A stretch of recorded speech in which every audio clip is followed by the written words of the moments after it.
ஈழத்தமிழ் பெண்ணுக்கு துரோகம் பண்ணிட்டு சேர் போட்டு உட்கார்ந்துட்டு இருக்கிறது வந்து அநியாயம், அக்கிரமம். இப்போ விஜய் சார் வந்து அரசியலுக்கு வரதுக்கு முன்னாடி அவரை பற்றின உங்களுடைய பார்வை எப்படி இருந்துச்சு? எனக்கு ரொம்ப பிடிக்குங்க. அவர் அரசியலுக்கு வரக்கூடாதுன்னு நான் சொல்லவே இல்லை. இப்போ எங்க கட்சியில பார்த்தீங்கன்னா சேர்ந்த உடனே யாருமே பதவிக்கு வரல.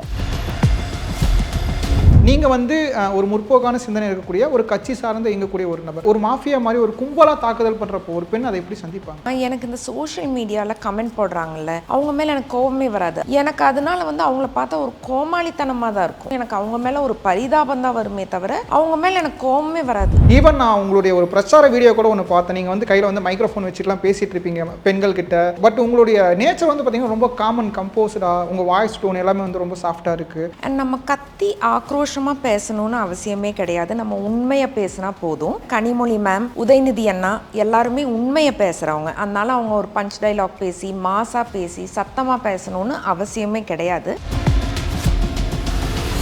ஒரு ஃபில்டர் போட்டு சோஷியல் மீடியாவில் ஒரு விஷயத்தை காமிக்கிறோம். அது உண்மையான முகம் கிடையாது. ஒரு விதமாக அவங்கள போர்ட்ரே பண்ணி மேனிப்புலேட் பண்ணி குழந்தைகளோட மனசையெல்லாம் கெடுத்து எப்படி எப்படியோ ஜெயிச்சிட்டாங்க. நான் சொன்ன மாதிரி அந்த ஒரு விக்ட்ரியை வந்து என்னால் ஒரு படித்த பொண்ணாக சப்போர்ட் பண்ண முடியாது.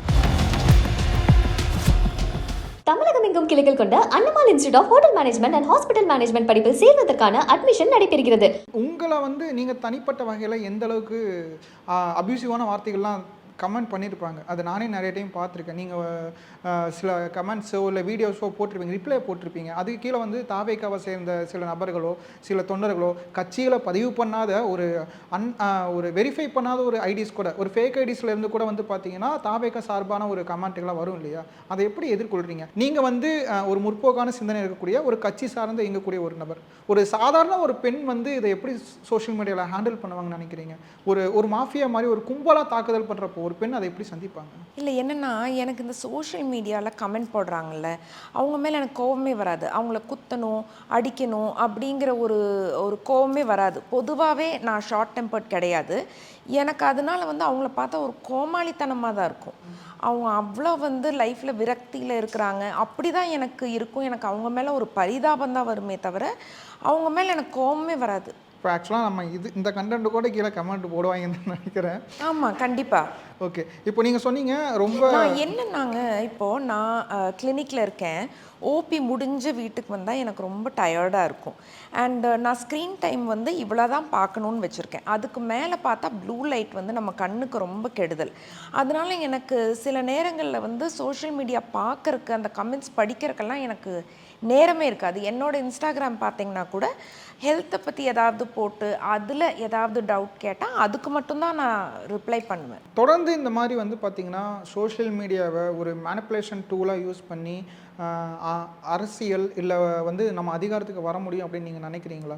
இந்த தாவேக்கா கட்சி வந்து பார்த்திங்கன்னா சோஷியல் மீடியாவை வந்து பார்த்திங்கன்னா ஒரு பயங்கரமான டூலாக யூஸ் பண்ணுறதா ஒரு கருத்து நிலவுது மக்கள்கிட்ட. அதை யூஸ் பண்ணி இன்னும் எந்த அளவுக்கு போவாங்கன்னு நீங்கள் நினைக்கிறீங்க? அதுதான் நான் சொல்கிறேன் இல்லைங்களா, நம்ம வேலையே செய்யாமல் சோஷியல் மீடியாவில் வேலை செய்கிற மாதிரி காமிச்சிக்க முடியும். அண்ட் லைக் ஐ செட், நியாயமும் தர்மமும் ஜெயிக்கிறதுக்கு டைம் ஆகும். அநியாயம் வந்து டக்குன்னு ஜெயிச்சிரும். ஏன்னா எல்லாருமே வந்து இப்போ சோஷியல் மீடியாவை நம்ப ஆரம்பிச்சிட்டாங்க. ஒரு ஃபில்டர் போட்டு சோஷியல் மீடியாவில் ஒரு விஷயத்தை காமிக்கிறோம். அது உண்மையான முகம் கிடையாது. உங்கள் உண்மையான முகம் என்ன அப்படின்னு யாருக்குமே தெரியாது. உங்கள் குரல் என்ன அப்படின்னு யாருக்குமே தெரியாது. நீங்கள் டீலிமிட்டேஷனுக்கு எகென்ஸ்டாக என்ன பேசியிருக்கீங்க, நீங்கள் உங்களோட கொள்கை என்ன, கோட்பாடு என்ன அப்படின்னு யாருக்குமே தெரியாது. அதனால் ஒரு மாயை க்ரியேட் பண்ணி சோஷியல் மீடியாவில் ஒரு விதமாக உங்களை போர்ட்ரே பண்ணி மேனிப்புலேட் பண்ணி குழந்தைகளோட மனசையெல்லாம் கெடுத்து எப்படி எப்படியோ ஜெயிச்சிட்டாங்க. நான் சொன்ன மாதிரி அந்த ஒரு விக்ட்ரியை வந்து என்னால் ஒரு படித்த பொண்ணாக சப்போர்ட் பண்ண முடியாது. ஏன்னா ஒரு ஈழத்தமிழ் பெண்ணுக்கு துரோகம் பண்ணிட்டு சேர் போட்டு உட்கார்ந்துட்டுருக்கிறது வந்து அநியாயம், அக்கிரமம் என்னை பொறுத்த வரைக்கும். ஏன்னா நான் எப்போதுமே ஈழத்தமிழர்களுக்கு சப்போர்ட் பண்ணியிருக்கேன். அது வந்து நடக்கக்கூடாத ஒரு விஷயம். ஒரு மதிப்பும் மரியாதையும் ஒருத்தர் மேலே இருக்குதுன்னா அவர் இந்த மாதிரி விஷயங்கள் பண்ணும்போது அது குறையுது இல்லைங்களா? ஒரு தலித் பெண்களுக்கு ஒரு அவதூறான ஒரு விஷயம், ஈழத்தமிழ் பெண்ணுக்கு ஒரு துரோகம் நடக்குது அப்படிங்கிறது வந்து என்ன சொல்கிறது, ஒரு அநியாயமான ஒரு விஷயம், ஒரு அக்கிரமமான ஒரு விஷயம்.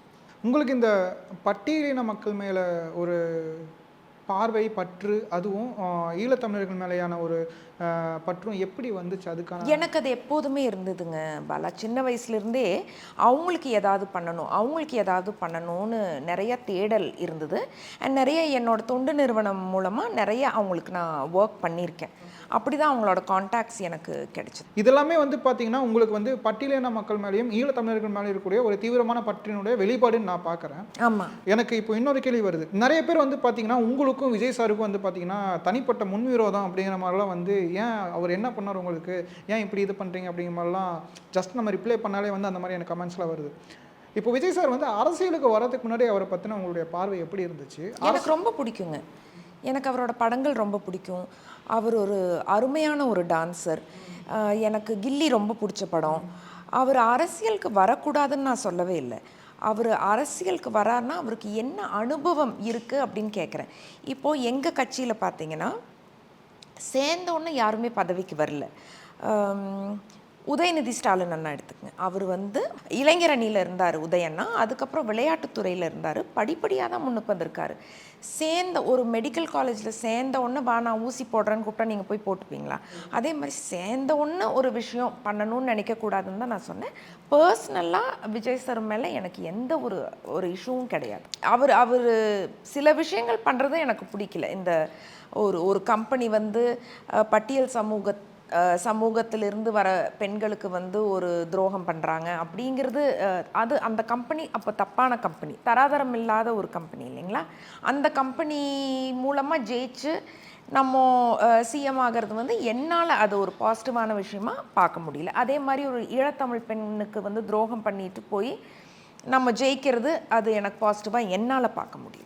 இப்போது நீங்கள் சொல்கிறப்ப எனக்கு வந்து இன்னொரு விஷயம் ஞாபகத்துக்கு வருது. இப்போது ஒரு லிவிங் ரிலேஷன்ஷிப்பில் இருக்கக்கூடிய குழந்தை பெற்றுக்கலாம் அப்படின்னு சொல்கிறது வந்து ஒரு கலாச்சார பிற்போக்கு அப்படிங்கிற மாதிரி அதுக்கு எதிராக குரல் கொடுத்தவங்க யாருமே வந்து இப்படி ஒரு ஈழப்பெண்ணுக்கு வந்து ஒரு அநீதி நிகழ்த்திட்டு அடுத்த கட்டத்துக்கோ இல்லை அதிகாரத்துக்கோ போகிறப்ப எந்த ஒரு தவறான குரலுமே இது வரைக்குமே யாருமே கொடுக்கல. வருத்தமாக தாங்க இருக்குது, வருத்தமாக இருக்குது. ஏன்னா லைக் சார் என்னை பொறுத்த வரைக்கும் ஒரு லிவ் இன் ரிலேஷன்ஷிப்பில் இருக்கும்போது குழந்தை வேணும் அப்படின்னு நினைக்கிறது தப்பே கிடையாது. அதை யாருமே ஜட்ஜ் பண்ணக்கூடாது. அதுக்கு குரல் கொடுத்தவங்க இதுக்கு ஒரு ஈழத்தமிழ் பெண்ணுக்கு துரோகம் நடக்கிறத பற்றி குரல் கொடுக்கல அப்படிங்கிறது ரொம்ப வருத்தமாக தான் இருக்குது. இப்போது தாவே காட்சியில் வந்து பார்த்திங்கன்னா, நம்ம ஏற்கனவே பேசுகிற மாதிரி சோஷியல் மீடியா பயங்கரமான ஒரு டூலாக பயன்படுத்தப்படுது. குறிப்பாக சொல்லணும் அப்படின்னா, ஸ்டாலின்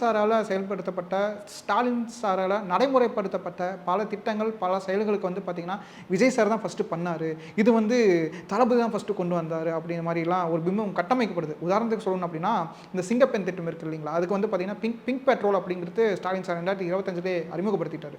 அதே மாதிரி கான்வாய் வந்து பார்த்திங்கன்னா, எங்கள் தளபதியோட எளிமையை பாருங்கள், அவர் வந்து பார்த்திங்கன்னா மக்களுக்கு இடையூறு வரக்கூடாது அப்படின்ட்டு 12 கான்வாயிலேருந்து 6 கான்வாயை குறைச்சிட்டாரு அப்படின்ட்டு.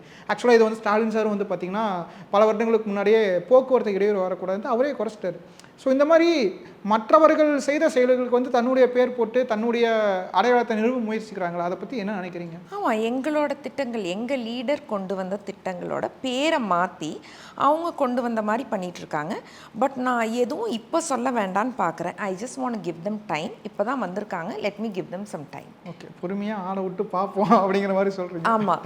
எனக்கு இன்னொரு விஷயம் என்ன அப்படின்னா, அரசியலில் இருந்தாலே வந்து பார்த்திங்கன்னா எல்லாருமே வந்து ரொம்ப ஆக்ரோஷமாக ஒரு ஸ்பீக்கர் அந்த மாதிரி தான் இருப்பாங்கன்னெலாம் நான் கேள்விப்பட்டிருக்கேன், நானும் பார்த்துருக்கேன். ஈவன் நான் உங்களுடைய ஒரு பிரச்சார வீடியோ கூட ஒன்று பார்த்தேன். நீங்கள் வந்து கையில் வந்து மைக்ரோஃபோன் வச்சுட்டுலாம் பேசிகிட்டு இருப்பீங்க, பெண்கள்கிட்ட தலைவரை பற்றி சொல்லியிருப்பீங்க. ஸோ பட் உங்களுடைய நேச்சர் வந்து பார்த்திங்கன்னா ரொம்ப காமன் கம்போஸ்டாக, உங்கள் வாய்ஸ் டோன் எல்லாமே வந்து ரொம்ப சாஃப்டாக இருக்குது. நீங்கள் அரசியலுக்கு வந்தப்போ உங்களுக்கு ஏதாச்சும் ஒரு எதிர்ப்போ இல்லை வந்து நீங்கள் அரசியலுக்குலாம் செட் ஆக மாட்டீங்க அப்படிங்கிற மாதிரியான குரல்லாம் வந்துச்சா? நான் பொதுவாகவே சாஃப்ட் ஸ்போக்கன் பர்சன். அண்ட் நம்ம கத்தி ஆக்ரோஷமாக பேசணுன்னு அவசியமே கிடையாது. நம்ம உண்மையாக பேசினா போதும். எங்கள் கட்சியில் கனிமொழி மேம், உதயநிதி அண்ணா எல்லாருமே உண்மையை பேசுகிறவங்க. அதனால் அவங்க ஒரு பஞ்ச் டைலாக் பேசி மாசாக பேசி சத்தமாக பேசணுன்னு அவசியமே கிடையாது. எனக்கு நான் சொன்ன மாதிரி இப்போது சோஷியல் மீடியா ட்ரோல்ஸ் எல்லாம் வருது இல்லைங்க, எனக்கு அவங்கள குத்தணும் அடிக்கணும் அப்படியெல்லாம் தோணவே தோணாது. எனக்கு பாவமாக இருக்கும், ஒரு கோமாளி பார்க்குற மாதிரி இருக்கும். பிரச்சாரம் போகிறப்ப நான் கொஞ்சம் சத்தமாக தான் பேசுகிறேன், ஏன்னா நிறைய க்ரௌடு வந்தது. அண்ட் நான் ஷார்ட்டாகவும் இருக்கிறனால என்னோடய வாய்ஸ் நல்லா கேட்கணும் அப்படிங்கிறதுக்காக நான் கத்தி பேசினேன்.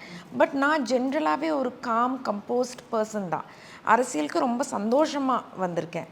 அண்ட் தேவையில்லாமல் கோவப்பட வேண்டிய அவசியம் கிடையாது இல்லைங்களா? கடைசியாக ஒரே கேள்வி, பெரியார் உங்களுக்கு அறிமுகமானது உங்களுக்கு வந்து இன்னும் அந்த சின்ன ஒரு விஷயம் ஃபஸ்ட்டு இந்த விஷயத்தில் வந்து அறிமுகமானார் அப்படின்னா எனக்கு தெரிஞ்சு வந்து அப்பாவே வந்து பெரியார் ரோல் பண்ணியிருப்பார் இல்லையா, பெரியார் நடிச்சிருந்தார். அதை தாண்டி உங்களுக்கு வந்து பெரியார்னா ஃபஸ்ட்டு மனசில் நின்ன விஷயம் என்ன, எதன் மூலியமாக உங்களுக்கு அறிமுகமானார்?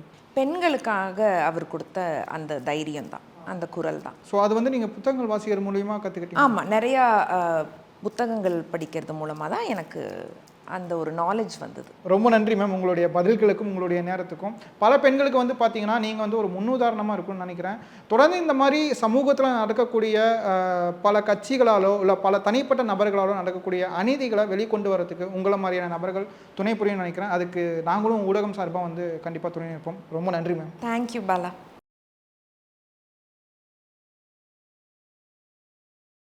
தமிழகம் எங்கும் கிளைகள் கொண்ட அண்ணமால் institute of hotel management and hospital management படிப்பில் சேர்வதற்கான அட்மிஷன் நடைபெறுகிறது.